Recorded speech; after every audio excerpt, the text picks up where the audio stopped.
Pinag-aaralan ng kampo ni Senadora Nancy Binay ang paghahain ng ethics complaint laban kay Senador Alan Peter Cayetano. Kasunod niya ang sagutan nila sa pagdinig ng itinatayong new Senate building. Nakatutok si Mav Gonzalez. Sasabihin mo sa media, may kilalaman to sa Taguig at Makati. Tapos pero sasabihin mo, may sumasaksak sa likod mo. Pero Hindi sinabi naman ko ba marites. na Alan Peter Cayetano ang Hindi. sumasaksak Pero- sa akin? Parang, di ba sabi nila yung pag nagre-react ng Ma'am, ganyan, baka guilty. Lourdes ang pangalan mo, hindi Marites. Nakakahiya na. Matapos magkainitan sa pagdinig ng Senado ukol sa ipinapatayong new Senate building kahapon, na nauwi sa pag-walkout ni Senadora Nancy Binay, pag-aaralan daw ng kampo ni Binay kung maghahain ng ethics complaint laban kay Senate Accounts Committee Chair Senador Alan Peter Cayetano. Hindi pa raw nababasa ni Binay ang buong transcript ng pagdinig at pag-aaralan pa ito ng legal team niya. Pero okay na raw si Binay kahit hindi humingi ng dispensa si Cayetano sa anyay pambabastos nito sa hearing na hindi raw tamang asal ng isang senador. Sinusubukan pa ng GMA Integrated News na makuha ang panig ni Senador Cayetano. Ang pinagtalunan kahapon ni Binay at Cayetano ang 23 billion pesos na kabuuang halaga ng new Senate building na naunang sinabi ni Senate President Cheese Escudero. Sabi ni Cayetano, galing mismo sa Senate coordinating staff ng mga tauhan dati ni Binay ang halagang 21.7 billion pesos para sa new Senate building. Kung isasama rito ang ipinambili ng lupa na mahigit 1.6 billion, aabutin ito ng mahigit 23 billion pesos. Pero sabi ni Binay, hindi naman kasama sa ginagawa ng DPWH yung ipinambili ng lupa. Sa pagdinig, sinita ni Cayetano si Department of Public Works and Highways Senior Yusik Emil Sadain dahil sa kanyang mga sinabi sa panayam sa GMA Integrated News.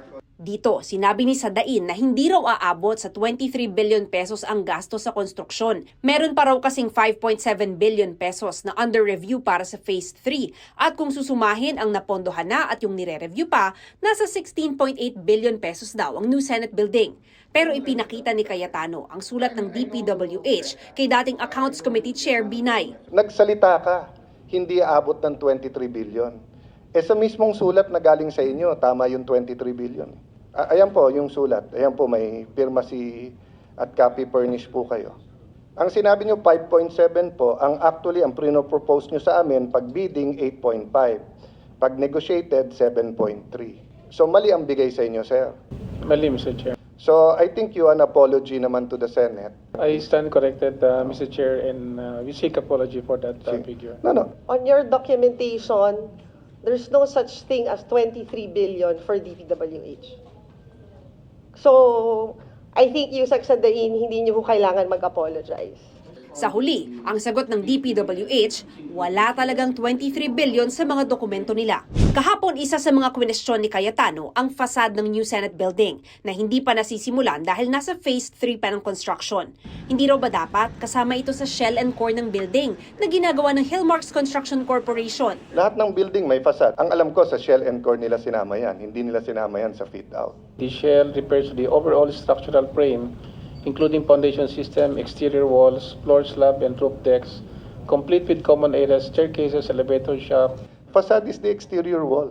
So you mean hindi nyo kinuna ng Hillmarks ng coat for the facade? Meron silang quotation nun, I think 1.6 para dun sa facade. Hindi sila nagsabit ng 1.6. Ibang kumpanya nagsabit ng 1.6. You tell me the truth here. If not, I will hold you in contempt. Huwag nyo kaming paglolokohin dito. Clarification pa lang to, maglolokohan na tayo. Sa umpisa pa lang, nagsabi sa inyong Hillmarks na pwede sila At kung magkano Kaya nga sinabi ko sa inyo, submit nyo lahat ng dokumento. Hindi nyo naman sinubmit lahat Yung mga internal nyong sulatan, hindi nyo sinubmit Sa estimated cost ng Phase 3 ng construction, aabot ng mahigit 1.6 billion pesos ang fasad ng building. Pero ayon kay Cayetano, may isa pang opsyon na 900 million pesos lang para sa fasad. Wala ako sinasabing anomalya o irregularity dito. Ang sinasabi ko, sabihin nyo sa amin lahat.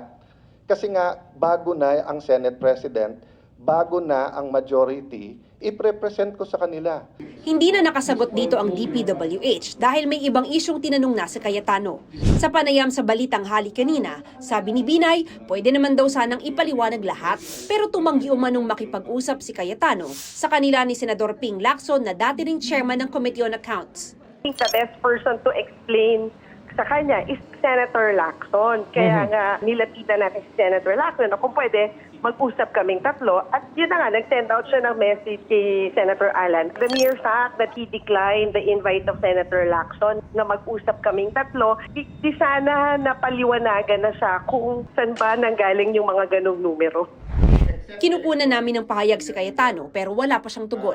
Sa susunod na pagdinig ay ipapatawag na ang kontraktor ng proyekto na Hellmars Construction Corporation.